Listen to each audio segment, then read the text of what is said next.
ನಮಸ್ತೆ ವೀಕ್ಷಕರೇ, ನಿಮ್ಮ ನೆಚ್ಚಿನ ಕಾರ್ಯಕ್ರಮಕ್ಕೆ ಆತ್ಮೀಯವಾದಂಥ ಸ್ವಾಗತ. ಇವತ್ತು ನಾವು ಶಂಕರನಾರಾಯಣ ಗ್ರಾಮ ಪಂಚಾಯತ್ನ ಸದಸ್ಯರಾಗಿರುವಂಥ ಬಿ ಆನಂದ್ ಮೊಗವೀರ ಇವರ ಜೊತೆಗಿದ್ದೀವಿ. ಬನ್ನಿ ನೇರವಾಗಿ ಅವರನ್ನು ಕಿರುಪರಿಚಯ ಮಾಡ್ಬೋದು. ನಮಸ್ತೆ ಸರ್. ನಮಸ್ತೆ. ತಮ್ಮ ಹೆಸರು ಸರ್? ಬಿ ಆನಂದ್ ಮೊಗವೀರ ಅಂತ. ಸರ್, ತಾವು ಯಾವ ಪಂಚಾಯತಿಂದ ಎಲೆಕ್ಟ್ ಆಗಿ ಬಂದಿರೋದು? ನಾವು ಶಂಕರನಾರಾಯಣ ಗ್ರಾಮ ಪಂಚಾಯತ್ 1ನೇ ವಾರ್ಡ್. ಸರ್, ಈಗ ಗ್ರಾಮ ಪಂಚಾಯತ್ ಲೆವೆಲಲ್ಲಿ ಯಾವುದೇ ರೀತಿಯಾದಂಥ ಒಂದು ಪಕ್ಷ ಅಂತ ಹೇಳಿ ಬರೋದಿಲ್ಲ. ಆದರೆ ನೀವು ಪಂಚಾಯತ್ ಹೊರಗಡೆಯಿಂದ ಯಾವ ಪಕ್ಷಕ್ಕೆ ಸಪೋರ್ಟ್ ಮಾಡ್ತೀರಾ ಸರ್? ನಾವು ಪಂಚಾಯತ್ ಹೊರಗಡೆಯಿಂದ ಅಂದರೆ BJP, ಭಾರತೀಯ ಜನತಾ ಪಾರ್ಟಿ. ಸರ್, ತಾವು ಈ ರಾಜಕೀಯ ಅಲ್ಲದೆ ತಾವು ಜೀವನಕ್ಕಾಗಿ ಮಾಡಿಕೊಂಡಿರುವಂಥ ವೃತ್ತಿ ಸರ್? ವೃತ್ತಿ ಗಾರೆ ಕೆಲಸ. ಗಾರೆ ಕೆಲಸ. ಸರ್, ಆ ಒಂದು ಗಾರೆ ಕೆಲಸ ಮಾಡಿಕೊಂಡು ರಾಜಕೀಯಕ್ಕೆ ಬರ್ಬೇಕಂತ ಹೇಳಿ ಹೇಗೆ ಅನ್ಕೊಂಡ್ರಿ? ಅದನ್ನು ಮಾಡ್ಕೊಂಡು ರಾಜಕೀಯ ಬರ್ಬೇಕಂತ ಎನಿಸಿದ್ದಲ್ಲ, ಏನೋ ಒಂದು ಅಚಾನಕ್ಕಾಗಿ ರಾಜಕೀಯ ಪ್ರವೇಶ. ಅಂದರೆ ರಾಜಕೀಯವಾಗಿ ಬೇಕು ಏನೋ ಪಂಚಾಯತ್ ಲೆವೆಲಲ್ಲಿ ರಾಜಕೀಯ ಅಂತ ಏನಿಲ್ಲಲ್ಲ. ಅವ ಒಂದು ಏನೋ ಒಂದು ರೀತಿಯ ಪಂಚಾಯತ್ ಅಂದರೆ ಏನು, ಒಂದು ಪಂಚಾಯತ್ನೊಳಗೆ ಏನು ಕೆಲಸ ನಡೀತಾ ಇದೆ ಮತ್ತು ಪಂಚಾಯತಿನ ಈಗಿನ ಮೆಂಬರ್ಗಳು ಏನು ಮಾಡ್ತಾ ಇದ್ದಾರೆ, ಹಿಂದೆ ಏನು ಮಾಡಿದ್ದಾರೆ ಅನ್ನೋಂಥ ಒಂಚೂರು ತಿಳ್ಕೊಳ್ಬೇಕಿತ್ತು ಅಷ್ಟೇ.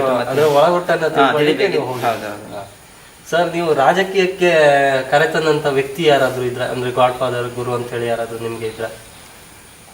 ಹಾಗೇನಿಲ್ಲ, ಅಂದರೆ ಅದನ್ನು ಹಾಗೆ ಹೇಳೋದು ತಪ್ಪಾಗತ್ತೆ. ಅಂತಕ್ಕಂತ ಹೇಳಿದ್ರೆ ನಾವು ಸ್ವಇಚ್ಛೆಯಿಂದ ರಾಜಕೀಯಕ್ಕೆ ಬಂದಿದ್ವಿ. ಸರ್, ಈಗ ಪಂಚಾಯತ್ ಲೆವೆಲಲ್ಲಿ ಇಲೆಕ್ಷನ್ಗೆ ನಿಲ್ಬೇಕಂದ್ರೆ ಯಾವುದೇ ರೀತಿಯಾದಂಥ ವಿದ್ಯಾಭ್ಯಾಸ ಬೇಡ ಅಂತ ಹೇಳ್ತಾರೆ. ಆದರೆ ನನ್ನ ಪ್ರಕಾರದಲ್ಲಿ ವಿದ್ಯಾಭ್ಯಾಸ ಬೇಕಾ ಅಥವಾ ಅನುಭವ ಇದ್ರೆ ಸಾಕಾ ಅಂತ ಹೇಳ್ತೀವಿ? ನನ್ನ ಪ್ರಕಾರದಲ್ಲಿ ವಿದ್ಯಾಭ್ಯಾಸ ಬೇಕು. ಸರ್ಕಾರದ ಲೆವೆಲಲ್ಲಿ ಏನಂದ್ರೆ ಅಕ್ಷರಸ್ಥನಾಗಿದ್ರೆ ಸರಿ ಅಂತೇಳಿ ಹೇಳ್ತಿದ್ರು. ಆದರೆ ಅಕ್ಷರಸ್ಥನಾಗಿದ್ರೆ ಸಾಕಾಗಲ್ಲ, ವಿದ್ಯಾಭ್ಯಾಸ ಬೇಕು. ಕನಿಷ್ಠ ಅಂತ ಹೇಳಿದ್ರೆ SLC ನಂತರ ಇರಬೇಕು, ಇಲ್ಲಿ ಆಗಲ್ಲ. ಸರ್, ನೀವು ಬರ್ಲಿಕ್ಕಿಂತ ಮುಂಚೆ, ರಾಜಕೀಯಕ್ಕೆ ಪ್ರವೇಶ ಮಾಡ್ಲಿಕ್ಕಿಂತ ಮುಂಚೆ ನಿಮ್ಮ ಫ್ಯಾಮಿಲಿಯಲ್ಲಿ ಯಾರಾದರೂ ರಾಜಕೀಯದಲ್ಲಿ ಇದ್ರ? ಇಲ್ಲ, ನೀವು ಪ್ರಥಮವಾಗಿ ನೀವೇ ರಾಜಕೀಯಕ್ಕೆ ಪ್ರವೇಶ ಮಾಡ್ತಾ ಇದ್ದೀರಾ. ಸರ್, ಈಗ ನೀವು ರಾಜಕೀಯಕ್ಕೆ ಬಂದು ಈ ಒಂದು 3 ವರ್ಷ ಆಗಿದೆ. ಈ 3 ವರ್ಷ ಅವಧಿಯಲ್ಲಿ ನೀವು ನಿಮ್ಮ ಗ್ರಾಮಕ್ಕೆ ವಾರ್ಡಿಗೋಸ್ಕರ ಮಾಡಿರುವಂಥ ಅಭಿವೃದ್ಧಿ ಕೆಲಸಗಳು ಸರ್? 3 ವರ್ಷ ಅವಧಿಯಲ್ಲಿ ವಾರ್ಡಿಗೋಸ್ಕರ ನಾನು ಏಕಾಂಗಿ ಅಲ್ಲದೆ ಇದ್ರು ನಾವು ಎಲ್ಲ ಒಂದು 3 ಮೆಂಬರ್ ಇದ್ದೀವಿ ನಾವು. ಆಮೇಲೆ ಜೊತೆಗೆ ತಾಲೂಕ್ ಪಂಚಾಯತ್, ಜಿಲ್ಲಾ ಪಂಚಾಯತ್ ಎಲ್ಲರೂ ಸಪೋರ್ಟ್ ತಗೊಂಡು ಸುಮಾರು ರಸ್ತೆ ಕಾಮಗಾರಿ ಇರ್ಬೋದು, ಮೌರಿ, ಒಳಚರಂಡಿ ಮತ್ತು SC/ST ಕಾಲೋನಿಗೆ ರಸ್ತೆ, ಈ ರೀತಿಯ ತುಂಬ ಅಭಿವೃದ್ಧಿ ಕಾರ್ಯಗಳಾಗಿದೆ. ನಿಮ್ಮ ಕೈಲಾಗ ಎಷ್ಟು ನಮ್ಮಲ್ಲಿ ಎಷ್ಟು ಶಕ್ತಿ ಮೀರಿ ಪ್ರಯತ್ನವನ್ನು ಮಾಡಿದ್ದೇವೆ. ಅದನ್ನು ಎಷ್ಟು ಮಾಡಿದ್ರು ಈಗ ಜನರಿಗಿಲ್ಲ, ಅದು ಬೇರೆ ವಿಷಯ. ಸರ್, ಇನ್ನೂ 2 ವರ್ಷ ಅವಧಿ ಇದೆ. ಆ ಅವಧಿಯಲ್ಲಿ ಏನೆಲ್ಲ ಮಾಡ್ಬೇಕಂತ ಹೇಳಿ ಯೋಜನೆ ಹಾಕೊಂಡಿದ್ರ? ಇನ್ನೂ 2 ವರ್ಷದ ಅವಧಿಯಲ್ಲಿ ತಾಲೂಕ್ ಪಂಚಾಯತ್, ಜಿಲ್ಲಾ ಪಂಚಾಯತ್ ಎಲ್ಲ ಒಂದು ಸಹಕಾರವನ್ನು ತಗೊಂಡು ನಮ್ಮ ಊರಿಗೆ ಇನ್ನು ಕೆಲವೊಂದು ರಸ್ತೆಗಳು ಬಾಕಿ ಇದೆ. ಆಮೇಲೆ ಸುವರ್ಣ ಗ್ರಾಮ ಇವಾಗಲೇ ಬಂದಿದೆ, ಅದರಿಂದ 1-2 ರಸ್ತೆಯನ್ನು ಆಯ್ಕೆ ಮಾಡಿದ್ದೇವೆ. ಅವನ್ನ ಡಾಂಬರೀಕರಣ ಮಾಡಬೇಕು, ಮತ್ತೊಂದು 2-3 ರಸ್ತೆ ಅಭಿವೃದ್ಧಿ ಮಾಡಬೇಕು. ಮತ್ತು ಹಾಗೆ ಒಂದು 4-5 ಕಡೆ ಮೌರಿಗಳ ಬಾಕಿ ಇದೆ. ಮೌರಿ ರಚನೆ ಅದನ್ನು ಕೂಡ ಮಾಡಬೇಕಂತ ಎಣಿಸ್ಕೊಂಡಿದೆ. ಹಾಗೆ ನಮ್ಮ ಶಾಲೆಗೆ ಒಂದು ಕುಡಿಯ ನೀರಿನ ವ್ಯವಸ್ಥೆ ಆಗಬೇಕು. ಅದನ್ನೆಲ್ಲ ಮುಂದಿನ ದಿನಗಳಲ್ಲಿ ಮಾಡಬೇಕು ಅನ್ನೋಂಥ ಒಂದು ಆಸೆ ಇದೆ. ಸರ್, ಈಗ ನೀವು ರಾಜಕೀಯಕ್ಕೆ ಬಂದ ಮೇಲೆ ಇಲ್ಲಿನ ಊರಿನ ಜನರ ನಡುವೆ ಹೇಗೆ ಒಡನಾಟ ಇದೆ? ಮೊದಲಿನಾಗೆ ವ್ಯತ್ಯಾಸ ಇಲ್ಲ. ಅಂದ್ರೆ ಮುಂಚೆ ಹೇಗೆ ಇನ್ವಾಲ್ವ್ ಆಗ್ತಿದ್ನೋ ಅದೇ ರೀತಿ. ಮತ್ತೆ ರಾಜಕೀಯ ಮೆಂಬರು ಮತ್ತು ಅದೇನಿದೆ ಅಂತೇಳಿ. ಸರ್, ಈಗ ಇನ್ನು ಮುಂದೆ ತಾಲೂಕ್ ಪಂಚಾಯತ್, ಜಿಲ್ಲಾ ಪಂಚಾಯತ್ ಎಲೆಕ್ಷನ್ ಬರ್ತಾ ಇದೆ. ಆ ಅವಕಾಶ ನಿಮ್ಮನ್ನು ಹುಡುಕಿಕೊಂಡು ಬಂದ್ರೆ ಮುಂದೆ ಹೋಗ್ಲಿಕ್ಕೆ ಇಷ್ಟಪಡ್ತೀರಾ?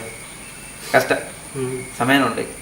ಅಂದ್ರೆ ಅದ್ರ ಬಗ್ಗೆ ಆಲೋಚನೆ ಮಾಡಿ ಆ ಸಮಯದಲ್ಲಿ ಏನು ತೀರ್ಮಾನ ಅದೇ, ಮತ್ತೆ ಏನು ಹೇಳಿಕ್ಕೆ ಅದೇ. ನೀವು ರಾಜಕೀಯಕ್ಕೆ ಬಂದ ಮೇಲೆ ನಿಮ್ಮ ಮನೆಯಲ್ಲಿ ಪ್ರೋತ್ಸಾಹ ಸಿಗ್ತಾ ಇದೆ ಸರ್?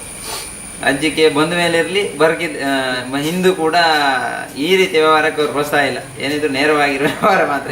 ರಾಜಕೀಯದಲ್ಲಿ ಬಿಟ್ಟು ಹೊರಗಿಡ್ಬೇಕಂತ ಭಾಳ ಆಸೆ ಅವರಿಗೆ. ಆದರೆ ನಾನೇನೋ ಅಚಾನಕ್ ಬಂದ್ಬಿಟ್ಟೆ, ಅವರು ಅಲ್ಲಿ ಸುಮ್ಮನೆ ಇದ್ರು ಅಷ್ಟೇ. ಸರ್, ನೀವೊಂದು ಈ ಒಂದು ಸ್ಥಾನಕ್ಕೆ ಬರ್ಬೇಕಂದ್ರೆ ನಿಮಗೆ ಮತ ಹಾಕಿ ಗೆಲ್ಸಿದಂಥ ಮತದಾರರು ತುಂಬಾ ಕಾರಣ ಸರ್. ಅವರಿಗೆ ನಮ್ಮ ವಾಹಿನಿ ಮೂಲಕ ಏನು ಹೇಳಲಿಕ್ಕೆ ಇಷ್ಟಪಡ್ತೀರಾ?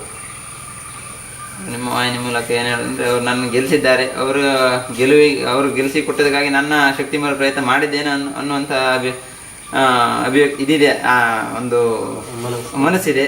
ಆದರೆ ಅವರಿಗೆ ಸಾಕಾಗ್ಲಿಲ್ಲ ಏನೋ, ಅದು ನಾನೇನು ಮಾಡ್ಲಿಕ್ಕೆ ಆಗಲ್ಲ. ಆದ್ರೆ ಇನ್ನೂ ಕೂಡ ಇನ್ನಿದು ಅವಧಿಯಲ್ಲಿ ಅವ್ರ ಪರವಾಗಿ ಏನೇ ಕಷ್ಟ ಬರಲಿ, ಏನೇ